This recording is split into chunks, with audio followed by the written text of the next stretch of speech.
Je vais te donner les 27 conseils qui m'ont permis de finir premier au concours de médecine. Je ne sais pas encore combien de temps va durer cette vidéo, mais ce qui est sûr, c'est que si tu veux réussir ta première année de médecine, je te conseille grandement de rester jusqu'à la fin. Je ne suis pas du genre à tourner autour du pot, donc on va y aller directement. Premier conseil, arrête de viser la perfection. Tous les conseils que je vais te partager proviennent de mon expérience et je vais essayer à chaque fois d'allier ce que j'ai pu faire à ce que j'ai pu en tirer. La perfection, c'est un piège. Je suis le premier à être extrêmement perfectionniste, à chercher à ce que tout soit parfait avant de passer à l'étape d'après. Et c'est quelque chose qui dessert énormément. Parce que même si j'ai eu du mal à l'accepter, la perfection, c'est une manière élégante de procrastiner. Tu repousses petit à petit parce que tu n'es jamais satisfait de ce que tu as fait. Et en première année de médecine, ça va passer par changer de méthode chaque semaine pour trouver la méthode parfaite, l'organisation parfaite, le moyen d'apprendre son cours le plus parfaitement possible. C'est d'ailleurs pour ça que beaucoup pensent qu'il faut apprendre par cœur son cours, parce que les étudiants déduisent que si tu connais ton cours par cœur, forcément, c'est que tu le connais parfaitement, parce que tu connais chaque ligne de ton cours. Sauf que pour atteindre la perfection, et encore on ne l'atteint jamais, pour se rapprocher au plus de la perfection, ça passe par des tests, des mesures et des ajustements. Pour trouver la méthode parfaite, et donc ta méthode parfaite, car il n'y a pas une méthode parfaite universelle, il faut que tu testes et que tu changes un paramètre de ta méthode, puis un autre. Par exemple, au début de mon année, pour apprendre mon cours, la première fois que je le voyais, je commençais par le comprendre, le lire activement, tout en surlignant les passages les plus importants. Puis au bout d'un moment, j'ai arrêté de surligner parce que j'estimais que c'était pas réellement utile. Ensuite, j'ai commencé à ficher mon cours. Et au fil du temps, j'ai créé la méthode qui me convient le mieux, la méthode que je considère parfaite pour moi.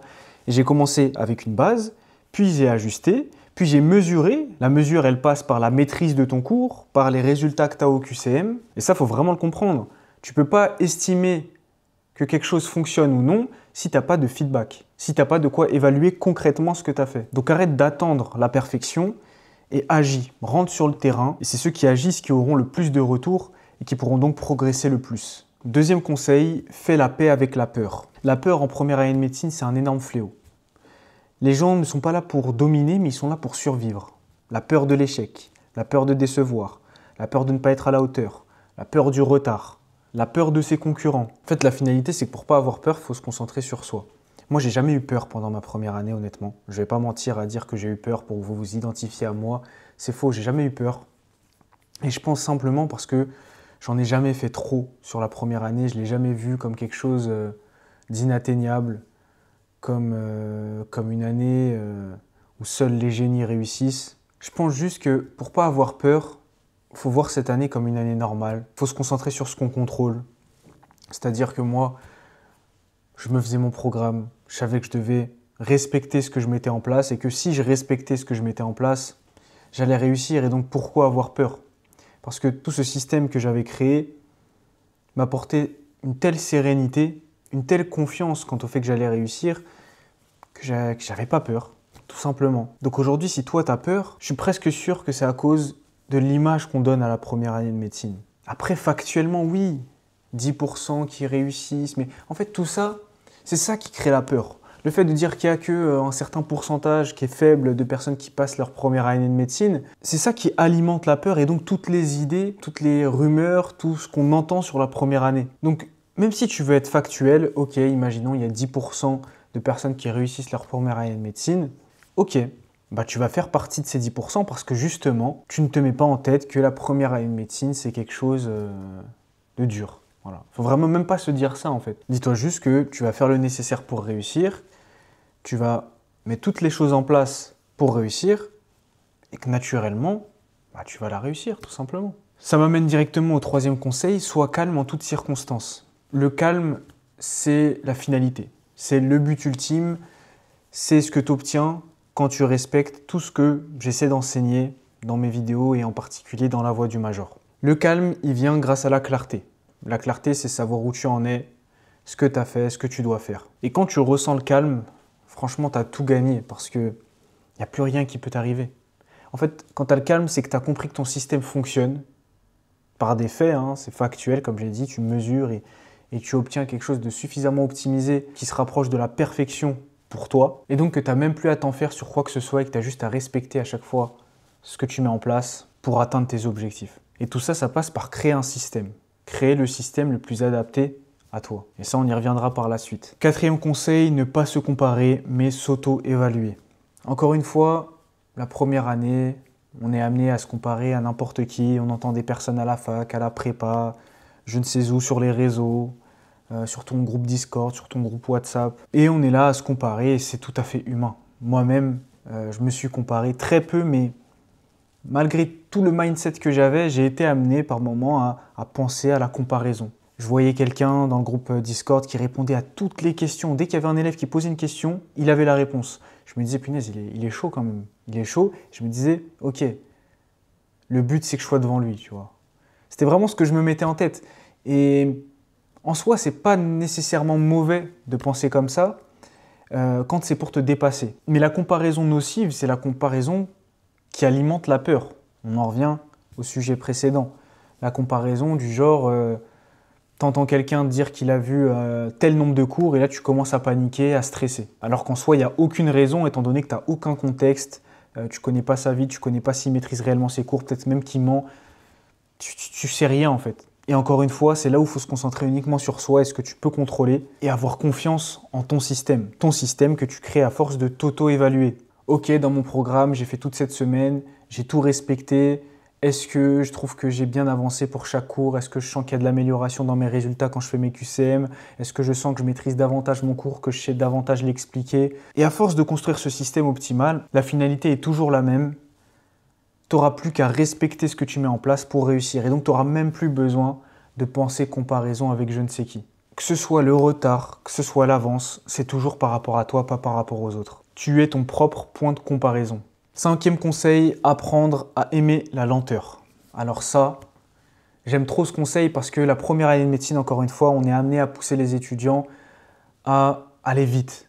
Voir un maximum de cours en un minimum de temps, même si c'est pour mal les faire, mal les réviser. On pense à l'échéance. Encore une fois, on pense aux autres. On se dit, ok, lui, il a vu je ne sais combien de cours, il a travaillé je ne sais pas combien d'heures. Donc moi aussi, je dois bombarder, je dois envoyer. Et donc, à la fin, on retrouve des étudiants qui ont vu énormément de cours, mais qui ne les maîtrisent absolument pas. Et c'est bien dommage parce qu'ils ont donné énormément d'énergie, énormément de temps, mais pas au bon endroit et pas de la bonne manière surtout.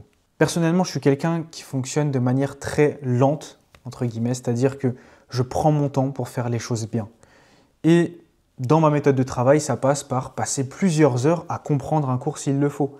Si je dois passer 5 heures, je vais passer 5 heures, sans penser une seule seconde au fait que je dois me dépêcher parce que j'ai 3 cours à voir après. Ça, je m'en fous. J'y pense même pas. Le but, c'est je suis sur un cours, je le fais correctement, ce que je dois faire. Si c'est des QCM, si c'est revoir ma fiche, expliquer, je prends le temps qu'il faut.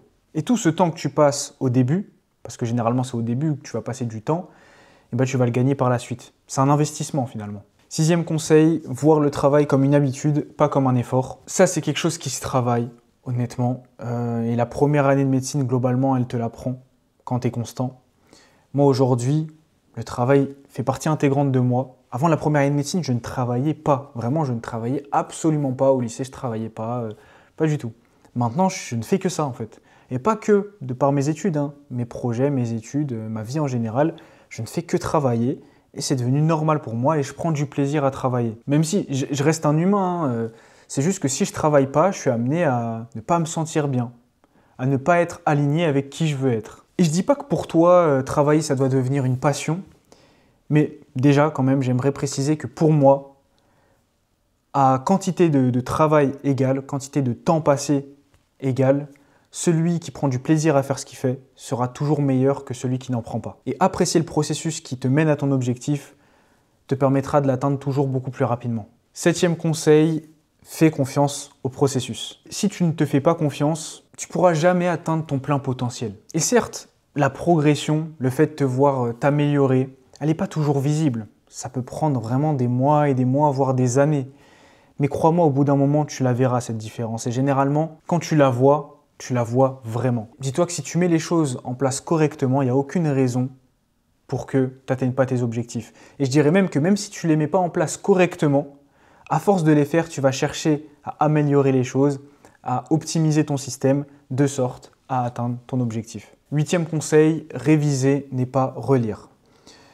Beaucoup confondent activité et efficacité, confondent travailler et apprendre. C'est pas parce que tu es devant ton cours que tu apprends ton cours. Et tu peux avoir la meilleure organisation du monde, l'apprentissage passif ne te permettra jamais d'apprendre durablement. Parce que le but en médecine, évidemment, c'est d'apprendre durablement. On n'est pas au lycée à vouloir apprendre pour le lendemain. Là, le premier cours de ton semestre doit être aussi bien maîtrisé que le dernier. Et l'apprentissage durable passe par la réelle activité. Donc surligner pour surligner, faire des belles fiches pour faire des belles fiches, relire un cours dans son lit pour l'ancrer. Tu peux considérer que tu travailles, donc ça te rassure, tu les comptes dans tes heures de travail dans la journée, tu te dis ok, j'ai travaillé 10 heures aujourd'hui, trop bien, j'ai bien avancé. Alors que celui qui a travaillé 5 heures, mais 5 heures de réelle productivité avec un réel apprentissage actif adapté à l'apprentissage durable, au final, il va te mettre une vitesse le jour du concours.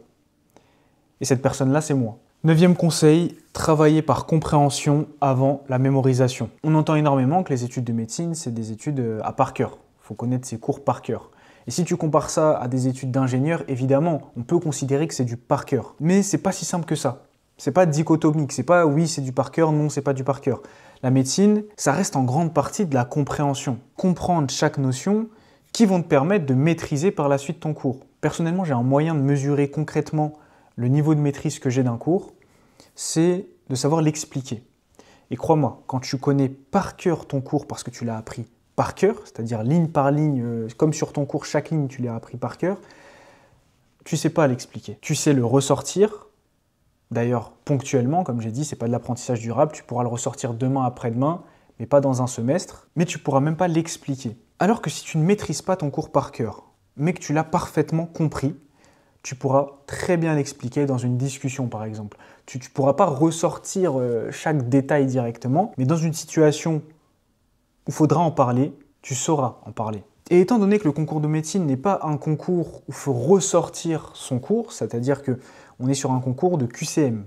Ce n'est pas une question et tu dois sortir une dissertation. Donc il faut adapter aussi ton apprentissage à l'examen. Et étant donné que l'examen c'est des QCM, donc c'est-à-dire que tu as des notions en fait. T'as vraiment, tu peux t'aider de chaque phrase, de chaque item de QCM pour te permettre de te rappeler dans ton cours de quoi on parle. Donc on n'est pas du tout dans un apprentissage à par cœur. On est dans un apprentissage où il faut comprendre et savoir ressortir ce que tu as compris pour choisir les bonnes réponses finalement. Donc vraiment, la compréhension c'est l'étape principale de ton apprentissage, de l'apprentissage durable, alors ne la néglige surtout pas. 10e conseil, faire simple avant d'optimiser.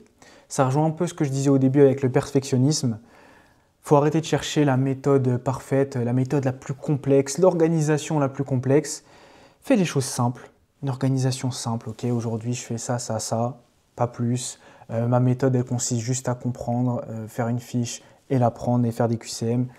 Des choses simples, des choses vraiment très facilement répétables. Et quand il faudra optimiser, faire la fiche différemment, faire les QCM différemment, eh bien tu le feras, mais pas dès le début. 11e conseil, faire des QCM dès le début. Plus tôt tu t'entraînes, plus tôt tu es préparé pour le concours. Encore une fois, on n'est pas là à apprendre pour apprendre, on prépare un concours. Tu prépares un concours où les questions sont des QCM. Donc, fais des QCM. Tu peux très bien maîtriser ton cours, savoir l'expliquer et ne pas savoir répondre aux QCM parce que tu n'as jamais vu de QCM, tu ne sais pas exactement comment les questions sont posées, quels pièges sont généralement présents. C'est tout un exercice différent en fait. Donc le but, c'est d'en faire une blinde, de faire tous ceux qui sont à ta disposition et ça le plus tôt possible. Et tu verras, hein, tu pourras maîtriser un cours et faire plein de fautes la première fois que tu fais des QCM sur ce cours. Mais c'est ça qui te permettra de passer à l'étape d'après, de corriger les petites failles qui restent pour être un maximum prêt le jour J. 12e conseil, ne pas confondre beaucoup travailler et bien travailler. Ça, c'est quelque chose de logique, je ne vais pas développer longtemps là-dessus. Mais c'est parce que je vois tellement d'étudiants travailler 12, 13, 14, je crois même, j'ai déjà entendu 15 heures par jour. Alors qu'honnêtement, 15 heures de travail productif, c'est juste pas possible en fait, pour ton cerveau. Donc c'est forcément 15 heures de travail pas réellement optimal. Et on en parlera juste après. Mais en plus, ça réduit ton temps de repos alors que ton repos est essentiel pour ton apprentissage et pour ta réussite. 13e conseil, accepte d'oublier. La mémoire, elle fonctionne par réactivation, pas par perfection immédiate. C'est à force de revoir ton cours petit à petit que tu vas le maîtriser. Donc, encore une fois, c'est pour ça que ça ne sert à rien d'apprendre par cœur son cours dès la première fois que tu le vois, parce que tu vas oublier 90% des notions 3 jours après alors que tu auras passé un temps fou à vouloir l'apprendre par cœur le premier jour. Donc c'est extrêmement contre-productif. Il Faut accepter d'oublier, c'est normal qu'il y a des notions que tu vas oublier petit à petit. Et c'est à force de revoir ces notions oubliées que tu vas les maîtriser réellement sur la durée. Et quand je dis sur la durée, c'est sur la durée. Je suis en 4e année de chirurgie dentaire et dans les cours que j'étudie, je me souviens encore, grâce à mes cours de P1, de certaines notions qui me permettent d'apprendre beaucoup plus facilement les cours que j'ai aujourd'hui. 14e conseil, structure ta méthode autour de toi, pas autour de ce qu'on te dit. La méthode parfaite, la meilleure méthode, c'est celle qui est le plus adaptée à toi. Encore une fois, ça paraît logique, mais je discute avec des étudiants, enfin j'accompagne beaucoup d'étudiants et je me rends compte que la plupart, ils cherchent à calquer ce qu'ils ont entendu. Sauf que chacun a une manière différente d'apprendre, que ce soit au niveau de ses types de mémoire, ses points forts, ses lacunes, sa vie, en fait, ses aléas. Et le but, c'est de tout prendre en considération pour créer cette méthode et pour créer au final ce système. J'utilise énormément ce terme parce que finalement, c'est réellement le terme le plus adapté. C'est un système que tu vas créer et que tu vas respecter naturellement parce qu'il sera adapté à toi. Et donc, tu atteindras ton plein potentiel ou tu t'en rapprocheras du moins. 15e conseil, reste jusqu'à la fin de cette vidéo. Je rigole pas, c'est vraiment un conseil, reste jusqu'à la fin de cette vidéo parce que le dernier conseil, il va t'être extrêmement utile. Parce que si tu es encore là à m'écouter, c'est pas par hasard, donc fais-moi confiance. 16e conseil, planifie ta semaine, pas tes journées. Alors, il y a plusieurs types de personnes, il y en a qui planifient rien du tout, en fait. Ils bossent au jour le jour, va comprendre comment ils font. Il y en a qui planifient chaque journée, donc chaque soir ils vont planifier pour le lendemain. Il y en a chaque semaine, il y en a même chaque mois, et il y en a chaque année. Le but, c'est de se rapprocher le plus de planifier chaque année. Parce qu'au final, quand tu planifies pour une certaine durée, plus cette durée est longue, moins tu as de charge mentale au final durant cette durée. Parce que tu sais ce que tu as à faire. Ceux qui ne planifient pas, bon, ça dégage. Voilà, si tu ne planifies pas et que tu es ici, il y a pas mal de choses qu'il faut que tu revoies. Et donc, écoute bien cette vidéo et reste bien jusqu'à la fin. Si tu planifies au jour le jour, je trouve que ce n'est pas optimal. Parce que chaque soir, tu devras faire à nouveau le point et à nouveau amener une charge mentale en plus pour savoir qu'est-ce que je dois faire demain, etc. Et au final, ça te pousse à avoir dans ta journée un moment où tu es obligé de prévoir la journée du lendemain. Donc chaque journée, tu as un temps dédié à ça et donc un temps entre gros guillemets perdu. Il n'est pas concrètement perdu, mais ça reste du temps que tu peux gagner si tu planifies directement la semaine. Et donc moi, c'est ce que je fais.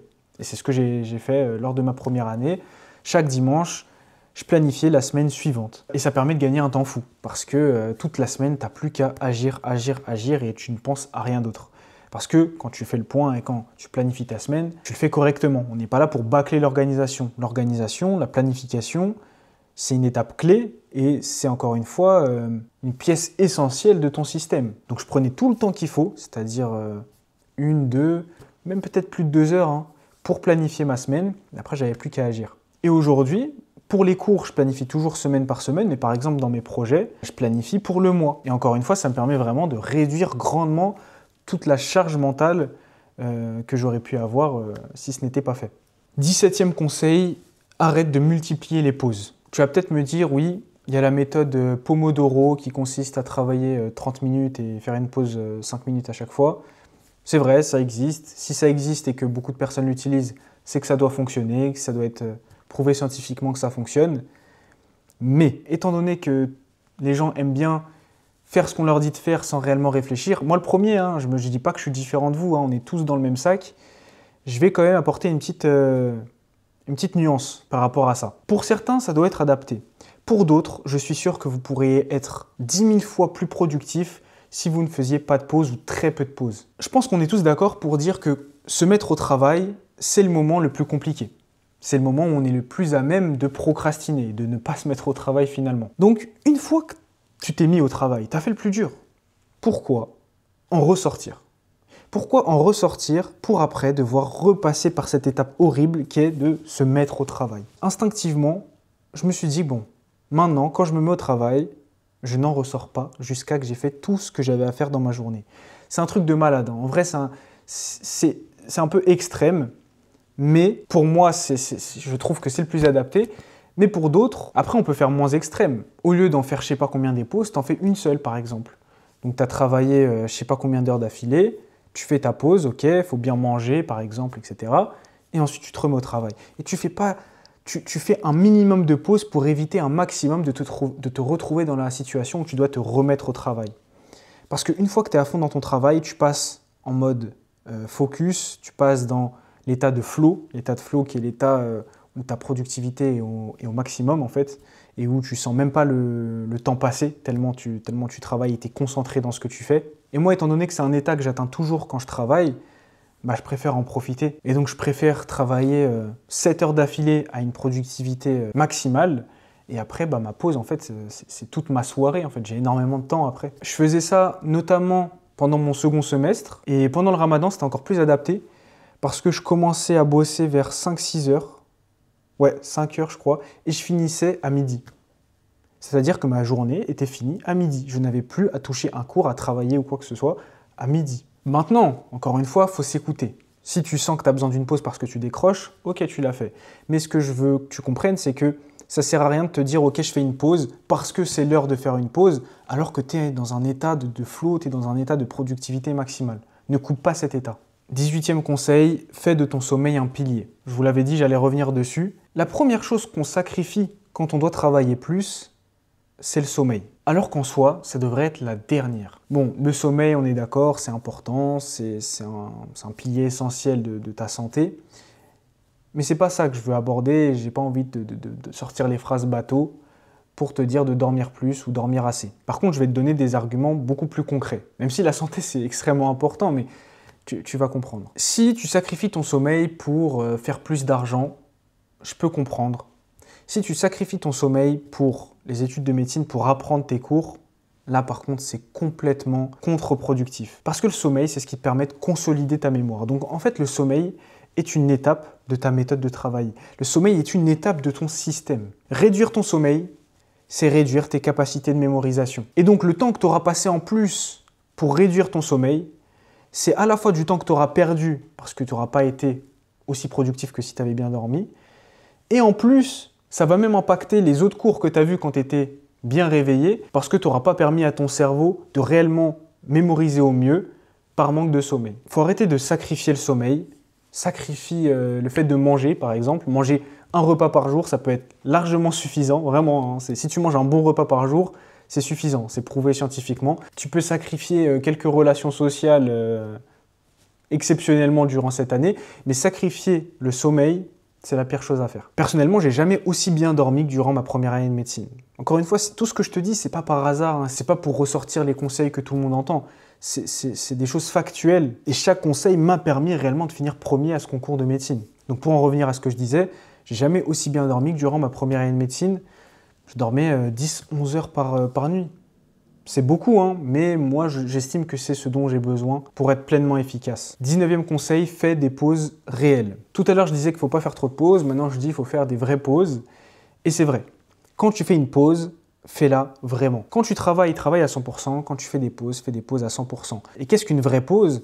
C'est une pause qui repose ton cerveau. C'est pas une pause où tu vas penser à tes concurrents qui sont en train de travailler ou que tu vas aller sur le Discord de ton tutorat pour voir ce que ça dit dessus, parler de cours, parler de médecine, te rajouter du stress, de la pression, etc.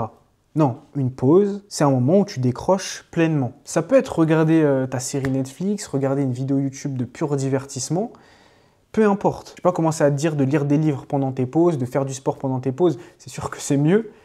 Mais voilà, on est tous humains, on a tous nos moments où on veut de la dopamine rapidement. Mais en tout cas, comprends bien que ta pause doit te permettre de revenir pleinement au travail quand tu l'arrêtes. Donc être assez reposé, avoir assez décroché pour retrouver une productivité maximale lorsque tu travailles. 20e conseil, crée des automatismes. Les automatismes, forcément, c'est lié aux habitudes. Les habitudes, c'est lié à ton organisation. Si tu cherches à avoir des routines stables, des journées qui ont systématiquement la même structure, tu vas créer ces automatismes. Ça peut passer également par avoir certains rituels lorsque tu vas te mettre au travail. Ça peut être tellement de choses. Je vais dire un truc tout bête. Allumer exactement les mêmes lumières. Par exemple, je sais pas, tu as des LED. Tu vas allumer tes LED, mettre toujours la même couleur lorsque tu travailles. Et lorsque tu arrêtes de travailler, tu changes de couleur ou tu les éteins. Tu peux penser que c'est futile, mais ton cerveau associe vraiment ton environnement, certains moments de la journée, à certaines activités. Si tu structures tout le temps de la même manière tes journées, je sais pas, tu te lèves toujours à 8 h ou à 10 h, et donc tu commences toujours à bosser 1 heure après, donc toujours à la même heure, ton cerveau il va le savoir. Comme j'ai dit avec la couleur, une bougie par exemple, tu vas toujours, avant de commencer à travailler, allumer une bougie, qui émet une certaine odeur. Ton cerveau va associer cette odeur au travail. Et c'est pour ça que je dis aussi qu'il ne faut surtout pas travailler sur son lit. Il y en a qui aiment faire ça, travailler, ils ont un ordi portable, ils bossent sur leur lit. Ça, c'est extrêmement mauvais parce que ton cerveau a déjà associé le lit au fait de se reposer, au fait de dormir. Et c'est pour ça que quand tu travailles sur ton lit, je pense que tu as déjà remarqué, tu vas commencer à être un peu moins concentré, être un peu plus fatigué, à vouloir décrocher, vouloir dormir. Parce que ton cerveau fait cette association. 21e conseil, prévois le découragement. C'est normal d'avoir des jours où on est moins dedans, des jours où on est moins motivé, où on flanche, où on a des doutes. Moi le premier. Mais pour mieux aborder ces moments-là, il faut les anticiper. Comprendre que c'est normal que ça arrive et que ça va arriver. Et ce qui est fascinant, c'est ça qui est fascinant avec le cerveau, il y a tellement de choses qu'on essaye d'étudier mais on ne parvient même pas à tout comprendre, tellement c'est fou. Mais si tu anticipes ce découragement et t'anticipes également le fait que tu vas te relever et avancer encore mieux, et ben c'est réellement ce qui va se passer. Tes découragements, tes moments où tu es moins dedans, tu les aborderas différemment parce que tu t'attendras à ces moments. Donc tu feras le nécessaire pour les accepter et passer outre le plus rapidement possible. Donc c'est normal de tomber. Par contre, c'est pas normal de ne pas se relever. Mais si tu prévois de tomber, tu peux tout aussi bien prévoir que tu vas te relever. 22e conseil, l'organisation comme cadre de liberté. On peut associer l'organisation à la prison. On a dit qu'on allait faire ça, on doit le respecter, on ne peut pas faire autre chose, on respecte à la lettre, heure précise, etc. Alors qu'en soi, l'organisation peut également être synonyme de liberté. D'où le fait de toujours chercher à prendre le temps de s'organiser, de faire le point, d'établir un programme qui est parfaitement adapté à soi. Et malgré l'organisation la plus adaptée, on va toujours se retrouver à avoir des aléas. On peut penser qu'on va mettre tel temps à faire telle tâche alors que finalement on va en mettre le double. On peut penser qu'on va pouvoir avoir son mercredi après-midi pour faire ça alors que finalement il y a un aléa qui fait qu'on doit sortir, aider quelqu'un ou je ne sais quoi. On ne peut pas tout prévoir et c'est normal. Par contre, on peut encore une fois les anticiper et au mieux les appréhender. Et ça passe par une chose, fais toujours en sorte de surestimer le temps que tu vas passer pour chaque tâche. Il vaut mieux se retrouver dans une situation où tu as fait tout ce que tu avais à faire dans ta journée et que tu peux faire plus si tu as envie, et donc au final tu es satisfait de ta journée, fier de toi, qu'une journée durant laquelle tu te retrouves frustré parce que tu n'as pas pu faire tout ce que tu avais à faire à cause de telle ou telle chose. 23e conseil, fais le tri dans ton entourage. C'est très direct, mais c'est un fait. Il y a des personnes autour de toi forcément qui ne sont pas alignées avec qui tu veux être, alignés avec tes objectifs et qui vont plus être là pour te tirer vers le bas que te tirer vers le haut. Tout ça, ça passe par prendre du recul, être égoïste, parce qu'il faut savoir du coup vraiment penser à soi dans ces moments-là et savoir prendre de la distance avec ces personnes plus nocives que bénéfiques. Nocive, c'est peut-être un peu fort comme terme, mais je pense que tu comprends ce que je veux dire par là. 24e conseil, rends ton espace de travail inspirant. Ça rejoint un peu ce que je disais précédemment. Lorsque tu te mets à travailler dans le lieu dans lequel tu travailles, ton cerveau doit comprendre que ok, là, c'est l'endroit où je dois travailler, où je dois être focus, où je dois être le plus productif possible. Par exemple, moi, ça passe par avoir un bureau propre, minimaliste, avec le minimum nécessaire pour me mettre au travail et avec uniquement ce qui est lié au travail. Sur mon bureau et même sur mon ordi, sur mon téléphone, tout est fait en sorte pour que mon cerveau comprenne que je dois travailler. Ça passe par les applications que j'utilise, par l'organisation. Comme j'ai dit, il faut que ce soit propre, rangé. Évidemment, si mon bureau est dans le désordre, je ne vois pas comment je peux avoir un esprit clair, focus sur ce que je dois faire. Donc voilà, encore une fois, c'est une question d'association. L'endroit où tu travailles, ton cerveau doit comprendre que c'est justement pour travailler. Et ça va te permettre, encore une fois, d'atteindre ton état de productivité maximale, ton efficience maximale. 25e conseil, supprime le bruit. Je ne parle pas du bruit sonore. Enfin, supprimer le bruit sonore, ça peut aider aussi pour se concentrer. Mais là, je parle de tout le bruit mental. Tout ce que tu vas entendre autour de toi et qui ne sera pas utile. Pas utile pour ton travail, justement. Tout ce que tu vas voir sur les réseaux, tout ce que tu vas entendre quand tu vas aller à la fac ou à la prépa, certaines interactions que tu peux avoir avec tes concurrents. Le but, c'est de se couper un maximum de toutes ces choses futiles pour laisser à ton cerveau l'espace suffisant pour se concentrer pleinement sur ce qui va te permettre d'être le plus efficace possible. 26e conseil, sache quand t'isoler et quand te reconnecter. S'isoler, ça permet d'aller plus vite. Se reconnecter avec les autres, avoir de réelles interactions sociales, ça permet d'aller plus loin. Donc tout est une question d'équilibre. Et ça passe par savoir s'écouter.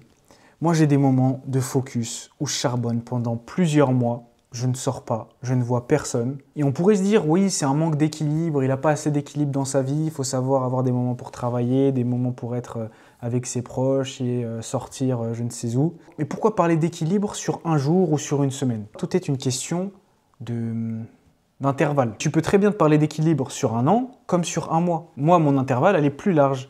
Sur plusieurs mois, je vais m'isoler et charbonner. Et sur, je sais pas moi, quelques semaines, je vais être plus détendu. Pas arrêter de travailler, mais avoir ces interactions sociales.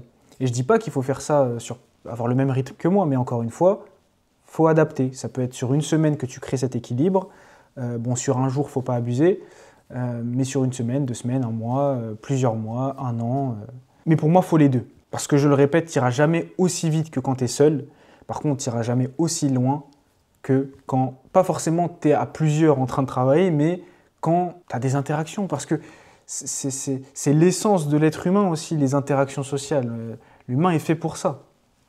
C'est pas pour rien que la solitude, c'est la première cause de suicide au monde. 26e conseil, toujours parce que j'ai dit que je voulais garder le nombre 27, trouve du sens dans ce que tu fais. On parle souvent de oui, avoir la motivation, il y a motivation et discipline. Non, pour moi, tout est une question de motivation. Parce qu'il y a toujours un but dans ce que tu fais. Tu ne vas jamais faire quelque chose parce que tu es contraint, entre guillemets, de le faire. Il y a toujours un objectif final. Même si c'est des choses que tu ne veux pas faire. Je sais pas, tu travailles 8-18 heures au McDo, tu n'as pas envie, mais soi-disant, tu es discipliné pour ramener de l'argent. Non, la motivation, c'est ramener cet argent. Faire ton sport, oui, j'ai pas envie de faire du sport, mais je suis discipliné. Non, tu es motivé parce que tu veux quand même les résultats. Donc, tu as cette motivation. Il y a toujours cette notion de motivation. Et pour moi, la motivation, elle est dans le but, dans le pourquoi. Donc, si tu es en première année de médecine, la première chose que tu dois définir, c'est pourquoi tu es en première année de médecine. Quel est le but final? Et c'est pas parce que ton pourquoi n'est pas une passion, c'est-à-dire, oui, moi, je suis pas passionné de réussir médecine, donc j'ai moins de chances que ceux qui sont passionnés. On pourrait le voir comme ça, mais je suis pas d'accord avec ça parce qu'encore une fois, ton pourquoi peut être encore plus fort que ceux qui sont passionnés pour la médecine. Moi, mon pourquoi, c'était le choix. Je voulais réussir médecine pour avoir le choix, réussir mon année pour avoir le choix de choisir la filière que je veux. Je voulais pas réussir médecine parce que j'ai envie d'être médecin. En vrai, ça n'a jamais été une envie. Mais bon, j'ai bien choisi médecine, j'allais pas faire marche arrière. Et donc pour être libre de choisir ce que je voulais, sachant que je ne savais même pas ce que je voulais, je ne savais pas si je voulais faire médecine, dentaire ou que sais-je, ou même kiné, mais justement, je voulais avoir ce choix, et donc pour avoir ce choix, il fallait être parmi les meilleurs.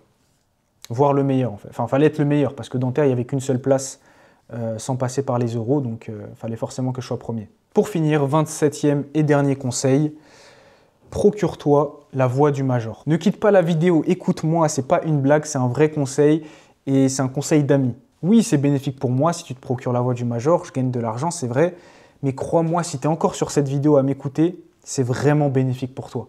La voix du major, c'est le système dont je te parle depuis le début de la vidéo, tout le système que j'ai mis en place qui m'a permis de majorer cette première année de médecine. Donc en te procurant la voix du major, tu auras dans une seule ressource tout ce que j'ai appris durant ces années en tant que major. Si ça ne t'intéresse pas aujourd'hui, c'est pas grave, je sais que ça t'intéressera demain. Donc abonne-toi et on se retrouve pour la prochaine vidéo. À chacun sa trajectoire, à chacun sa signature, c'était Céliane.